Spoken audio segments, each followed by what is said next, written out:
দর্শক আসসালামু আলাইকুম, আপনাদের সবাইকে স্বাগত জানাচ্ছি এখনকার আলোচনায়। আপনাদের সঙ্গে আছি আমি সিরাজুল ইসলাম। দর্শক, মার্কিন প্রেসিডেন্ট ডোনাল্ড ট্রাম্প বলেছেন ইরান নাকি নতুন করে আবার চুক্তি করার জন্য বা বর্তমান যে সংকট, এই সংকট মীমাংসা করার জন্য পাগল হয়ে উঠেছে। কিন্তু ডোনাল্ড ট্রাম্প দাবি করছেন যে ইরান এরকম হলেও আমরা ঠিক করব, এটা কবে ঠিকঠাক করব বা কবে সেটেল করব। তিনি কেন এই কথা বলছেন? তিনি কি পৃথিবীর মানুষের সাথে মশকরা করছেন? এপাশে ইরানের সর্বোচ্চ নেতার সামরিক উপদেষ্টা, অন্যতম সামরিক উপদেষ্টা সাবেক মেজর জেনারেল রহিম ইয়াহিয়া সাফাবি, তিনি বলেছেন আমেরিকা যদি ইরানের উপরে পরমাণু বোমা ব্যবহার করে তাহলে ইসরায়েল নামক রাষ্ট্রের অস্তিত্ব থাকবে না। এখন আমেরিকার সিদ্ধান্ত নিক তারা ইরানের উপরে পরমাণু বোমা ব্যবহার করবে নাকি করবে না, এটা তাদের ব্যাপার। রহিম সাফাবি কেন তিনি এই কথা বলছেন, এর পেছনের ঘটনাটা কি? সুপ্রিয় দর্শক, এই বিষয়গুলো নিয়েই মূলত আমি এখন আলোচনা করব।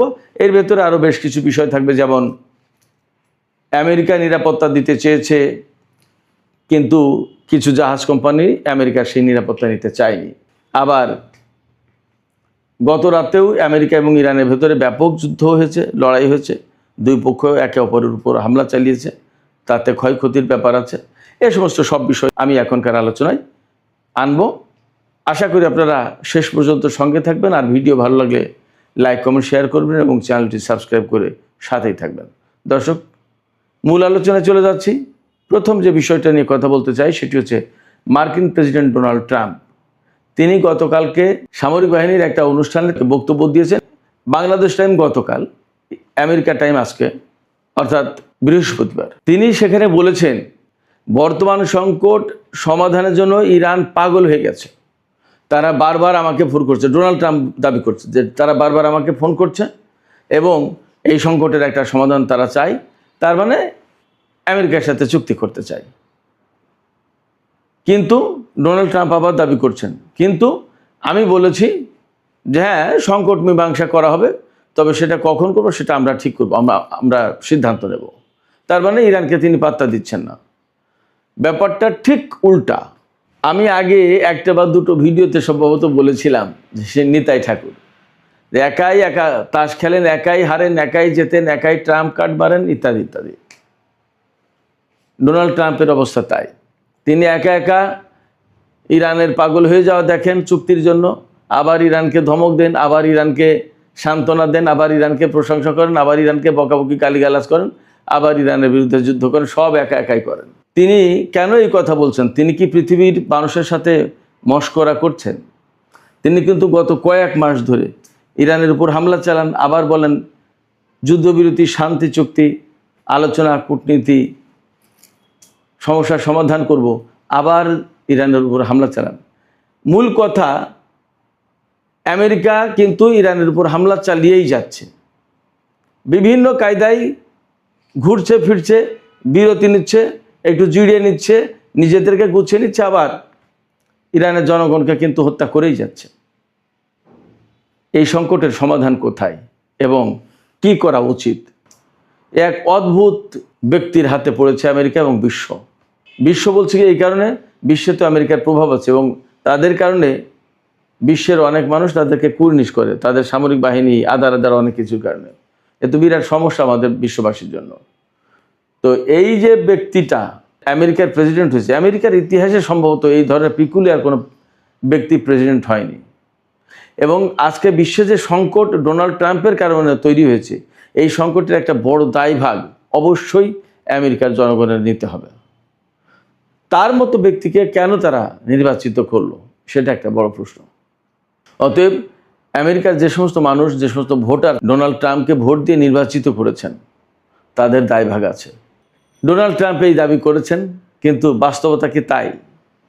বাস্তবতা হয়েছে ইরানের পক্ষ থেকে পরিষ্কার করে বলা হয়েছে যে তিনি শুধুমাত্র মিথ্যা কথা বলছেন, আমেরিকার সাথে এই ধরনের কোনো আলোচনা নেই, বরং ইরানের সব স্তর থেকে, ইরানের প্রেসিডেন্ট, প্রধান বিচারপতি, সংসদের স্পিকার, মন্ত্রী পরিষদের লোকজন, আরও যত জায়গা থেকে কথা বলার বিষয় আছে বা কথা বলছে, তার সব জায়গায় থেকে বলা হচ্ছে আমেরিকা যেহেতু ইসলামাবাদ সমঝোতা স্মারককে সম্মান করেনি, লঙ্ঘন করেছে, অতএব ইরানের পক্ষ থেকে এটা মানার আর কোনো অনুসরণ করার কোনো প্রয়োজন নেই, এটা বাদ, একদম চূড়ান্ত ঘোষণা।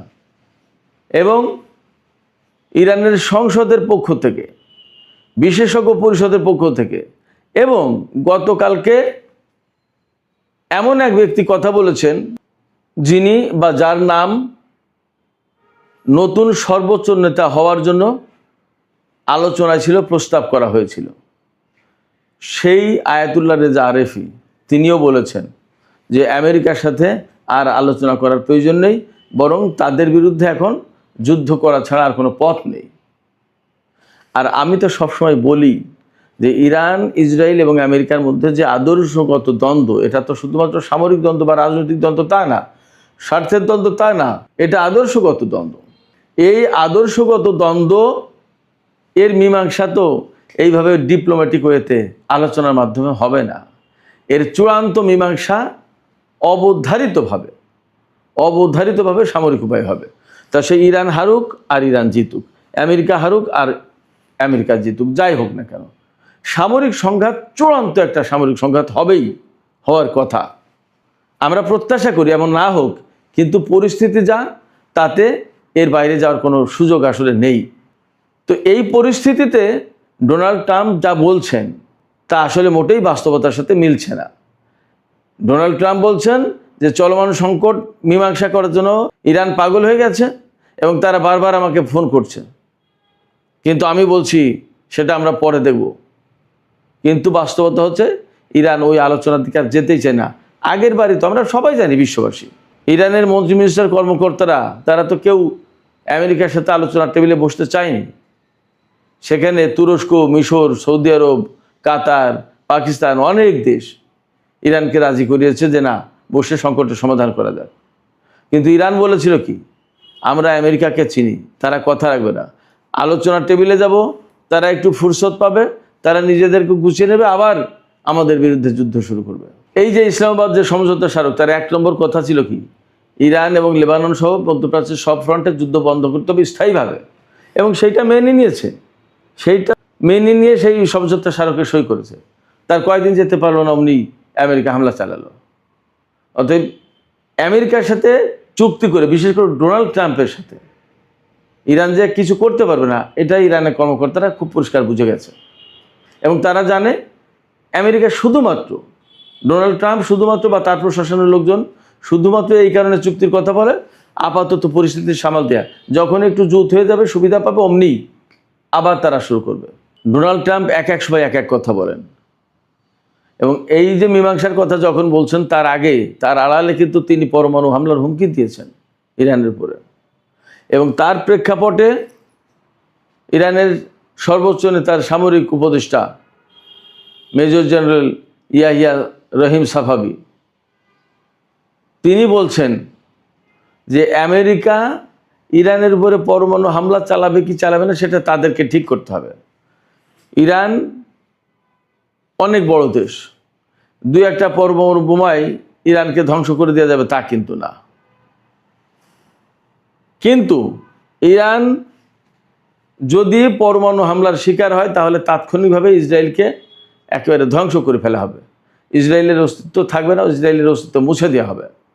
তো ইসরায়েলের অস্তিত্ব মুছে দেওয়ার যে বিষয়টা আমেরিকাকে জানতে হবে যে ইরান এটা করবে। এই অবস্থায় আমেরিকাকে সিদ্ধান্ত নিতে হবে তারা ইরানের উপরে পরমাণু বোমা হামলা চালাবে নাকি চালাবে না। এটা তাদের ব্যাপার, এটা ইরানের ব্যাপার না। এটা তারা সিদ্ধান্ত নিক, আমরা আমাদের সিদ্ধান্ত নেব। তো এইরকম একটা প্রেক্ষাপটে মধ্যপ্রাচ্য, আমেরিকা এবং ইরানের অবস্থান, আসলে আমেরিকা ইরানকে নিয়ে ভারী গ্যাড়া কলে পড়ে গেছে। না পারছে ছাড়তে, না পারছে গিলতে। যুদ্ধ করতে এসে বিপদে পড়েছে, এখান থেকে সরেও যেতে পারছে না। কূটনীতির মাধ্যমে সমাধানের পথে সেখানে ইরান জিতবে, যুদ্ধ করতে গেলেও আমেরিকার নিশ্চিত পরাজয়। সুপ্রিয় দর্শক, এবার একটু যুদ্ধের আপডেট জানাই। গত রাতে ইরান এবং আমেরিকার মধ্যে বড় রকমের সংঘর্ষ হয়েছে। আমেরিকা ইরানের বিভিন্ন সামরিক ঘাঁটিতে বা বিভিন্ন অবস্থানে হামলা চালিয়েছে। ইরানও পাল্টা জবাব হিসেবে কুয়েত, জর্দান কাতার এবং বাহরাইনে হামলা চালিয়েছে। দুই পক্ষই বেশ বড় রকমের পাল্টা হামলা চালিয়েছে এবং আমরা আসলে দেখছি যে টুকটাক করে যুদ্ধ হচ্ছে, কিন্তু বাস্তবতা হচ্ছে একদম টুকটাক করে যুদ্ধ হচ্ছে না, বেশ বড় বড় হামলাই চালাচ্ছে। এবং ইরান, আমি যা দেখতে পাচ্ছি বা যা শুনতে পাচ্ছি, জানতে পারছি, তাতে ইরান মার্কিন ঘাঁটিগুলোকে একদম টোটালি ডিসম্যান্টেল করে দেওয়ার চেষ্টা করছে। মানে এখান থেকে আর আমেরিকার সামরিক বাহিনী যাতে কোনো অভিযান চালাতে না পারে সেই চেষ্টা করছে। এর জন্য সময় তো লাগে, সেই সময় লাগছে, কারণ একটা দেশে তো একটা ঘাঁটি না, আবার একটা ঘাঁটি যে ছোটোখাটো একটা দুটো বিল্ডিংয়ের ভিতর সীমাবদ্ধ তা তো না, অনেক বড় স্থাপনা, অনেক বড় কিছু।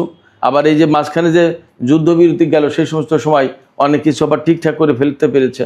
তার মানে ইরানকে আবার অনেকটা নতুন করে যুদ্ধ শুরু করতে হলো। এই অবস্থায় আমেরিকা এবং ইরানের মধ্যে বড় রকমের সংঘর্ষ চলছে এবং এর থেকে আরও বড় কিছু ঘটে যেতে পারে, আমার কাছে এমনও মনে হচ্ছে। এদিকে আরেকটি গুরুত্বপূর্ণ খবর আছে। সৌদি আরবের পত্রিকা আল আরাবিয়া পত্রিকা খবর দিয়েছে যে আমেরিকা বেশ কিছু জাহাজ কোম্পানিকে নিরাপত্তা দিতে চেয়েছিল, তারা নিরাপত্তা দিয়ে হরমুজ প্রণালী পার করে আনবে, কিন্তু তারা রাজি হয়নি, কেউ আমেরিকার নিরাপত্তা নিতে রাজি হয়নি। তারা বলেছে যে তোমরা নিরাপত্তা দেওয়ার পরেও ইরান বেশ কয়েকটা জাহাজে হামলা চালিয়েছে এবং দু একটা জাহাজ ডুবেও গেছে, ফলে আমরা জাহাজ তোমাদের নিরাপত্তায় চালাবো না। তার মানে মার্কিন নিরাপত্তায় হরমুজ প্রণালী পার হতে চায়নি। এটা একটা বিগ ডেভেলপমেন্ট। আমেরিকাকে ডিনাই করা খুব বড় ব্যাপার। সুপ্রিয় দর্শক, এখনকার আলোচনা আমি এখানে শেষ করতে চাই, আজকে খুব লম্বা করব না। আশা করি আলোচনাটা ভালো লেগেছে। যদি ভালো লাগে তাহলে লাইক, কমেন্ট, শেয়ার করবেন এবং চ্যানেলটি সাবস্ক্রাইব করে সাথে থাকবেন। আর আলোচনার শেষের আগে আমি একটু বলি আপনাদেরকে, এই যে পরমাণু নিয়ে যে কথাবার্তা চলছে, পরমাণু হামলা নিয়ে, আপনাদের কাছে কি মনে হচ্ছে আমেরিকা শেষ পর্যন্ত ইরানে পরমাণু হামলা চালাতে পারে? এবং তাই যদি হয় তাহলে ইরান তা কি দিয়ে প্রতিরোধ করতে পারে বা ইরানের এখানে করণীয় কি? সুপ্রিয় দর্শক, আলোচনা এখানেই শেষ করতে চাই। মতামত আপনারা কমেন্টে জানাবেন। আর ভিডিও ভালো লাগলে আবারও বলি, লাইক, কমেন্ট, শেয়ার করবেন।